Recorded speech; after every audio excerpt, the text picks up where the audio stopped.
खेसारी भैया गाना बजाओ, खेसारी भैया, प्रमोद प्रेमी भैया गाना।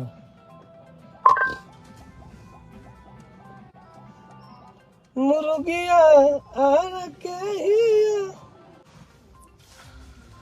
नमस्कार प्रणाम, और हम टुनटुन यादव, और अभी अभी हमारा वंश रिकॉर्ड चैनल से हमारा गाना छूटल है मुर्गवा हारा के, और मुर्गा मुर्गी करके काफ़ी गाना आइल बा। और हमारे बड़े भैया खेसारी भैया का मुर्गिया आरा के, प्रमोद भैया का मुर्गिया छापरा के, तो मैं भी एक गाना डाला हूँ मुर्गवा हा आरा के। तो ये गाना के आप सब सुनी जा, और इस गाना को एक तरफा बजाइए। और सब लोग जानते हैं कि जो फैन हमारे खेसारी भैया का है, वही फैन हमारे प्रमोद प्रेमी भैया का भी है, और वही फैन हमारा भी है, और काफ़ी लोगों का भी है। तो प्लीज़ आप लोग इस गाना को, सबका गाना सुनिए, आप लोग एक बार सबका गाना बजाइए और इन्जॉय कर लो। और वाकई में गाना अच्छा बा, मैटर अच्छा बा।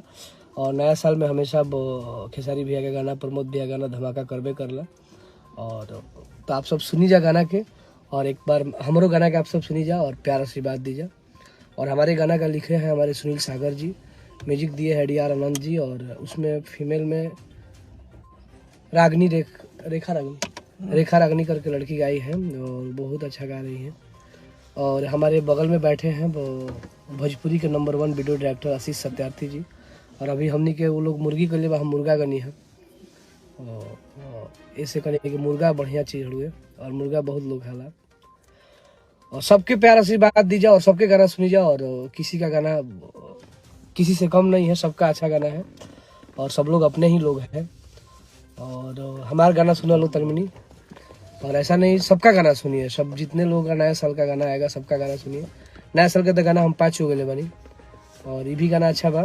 हम इसमें नया साल नहीं दर्शाए हैं गाना में, हमारा गाना दूसरा है मुर्गवा आरा के हटे, दीवाना दहीबारा के हटे, मुर्गवा आरा के हटे। और हमारे गीतकार सुनील सागर जी लिखे हैं, और काफ़ी वाकई में बहुत अच्छा गाना बढ़ गया। तब खेसारी भैया गाना बजाओ, खेसारी भैया, प्रमोद प्रेमी भैया गाना।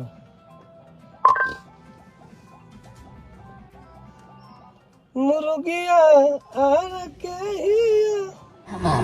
आराम से सब जना टोलो और नया साल के गाना बजाओ लो, मुर्गा मुर्गी वाला जे करल बा, सबके गाना हिट बा, सब लोग अपने हैं। बाय बाय, रेडी हो गया।